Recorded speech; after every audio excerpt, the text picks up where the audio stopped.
नमस्ते। आज पूर्वपक्षको लागि थुनामा बसिरहनु भएका रवि लानेछाने दाइको बारेमा केही शब्द भन्नु मन लाग्यो। सानो भिडियो बनाउँदैछु, छोटो मिठो आफ्नो मनमा लागेको कुराहरू राख्न गइरहेको छु। मेरो युट्युब च्यानलमा गएर हेरिदिनु होला सबैले।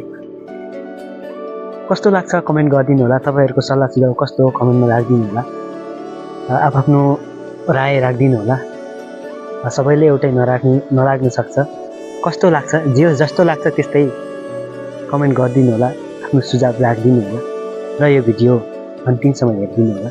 रवि दाइ, तपाईँलाई गलाउन खोज्नेहरू आफै गल्दै गइसकेका छन्। तपाईँलाई हराउन खोज्नेहरू आफै हार्दै गइसकेका छन्। तपाईँले पछि लगाउन खोज्नेहरू आफै पछि हट्दै गइसकेका छन्। आज सारा नेपाली जनता सामु छर्लङ्ग भइसकेको छ कि नेपाली जनताले कसलाई चाहन्छ। यो देशलाई माया गर्नेहरूले कसलाई चाहन्छ। यो देश बन्न देखेको चाहनेहरूले कसलाई चाहन्छन् र यो देश कसले बनाउला। नेपाली जनताको मनमा तपाईँ हुनुहुन्छ र न्याय मरेको छैन, न्यायालय मरेको छैन। न्याय तपाईँले पक्कै पाउनुहुनेछ। कालीकोट जस्तो विकट ठाउँमा सहयोगकै माध्यमबाट भए पनि यो राष्ट्रकोट अस्पताल स्थापना गरेर त्यहाँको जनतालाई घाउमा मलम लगाएको कहाँ बिर्सिएका छन् नेपाली जनता। विदेशमा बेचिएको हजारौँ चेलीहरू नेपाल ल्याएर उहाँहरूको आमा बाबुको आँसु पुछेको कहाँ बिर्सिएका छन् र नेपाली जनताले। त्यो कोरोनाको बेला सारा देश कोरोनासँग जुधिरहेको बेला तपाईँ त्यो कोरोनासँग लड्दै हजारौँ जनतालाई बचाएको, हजारौँ जनताको घाउमा मलम लगाएको कहाँ बिर्सिएका छन् र नेपाली जनता। राजनीतिमा आउनुभयो, आफू मात्रै आउनु भएन।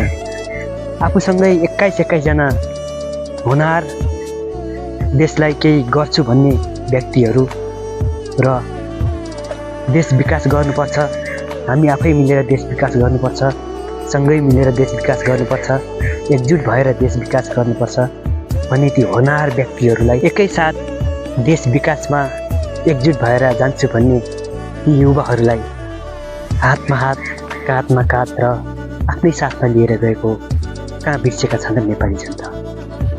छोटो समय अवधिमा 21 जना होनहार व्यक्तिहरू सांसद बनाएर संसद छिराउनु भयो, संसद भवनमा छिराउनु भयो। त्यो कहाँ बिर्सन्छन् नेपाली जनता। नेपाली जनताको मनमा बस्नु भएको छ रवि दाइ। नेपाली जनताले तपाईँको नाम रविलाई होइन, तपाईँको कामलाई आफ्नो मनमा राखेको छ। तपाईँ ढुक्क हुनुहोस् रवि दाइ, अन्तिममा जित सत्यकै हुन्छ। हामीलाई विश्वास छ तपाईँले बाटो बिराउनु भएको छैन।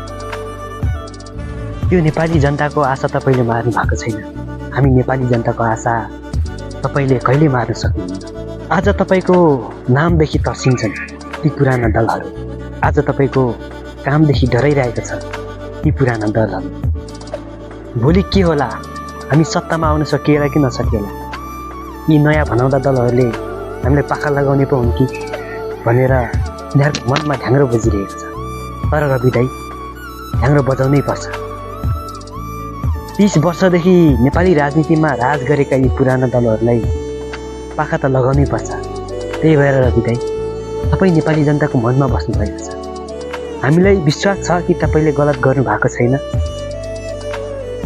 र गलत गर्नेहरू मात्रै सजायको भागीदार हुनेछ। र हामीलाई यो पनि विश्वास छ कि अहिले बनेको सरकारले निष्पक्ष रूपमा छानबिन अगाडि बढाउनेछ। जे भएको हो, जे हो, जस्तो हो त्यसलाई निष्पक्ष रूपमा छानबिन गरिकन जो सजायको भागीदार हुने हो त्यसलाई सजाय दिनेछन्। र अन्त्यमा यति भन्न चाहन्छु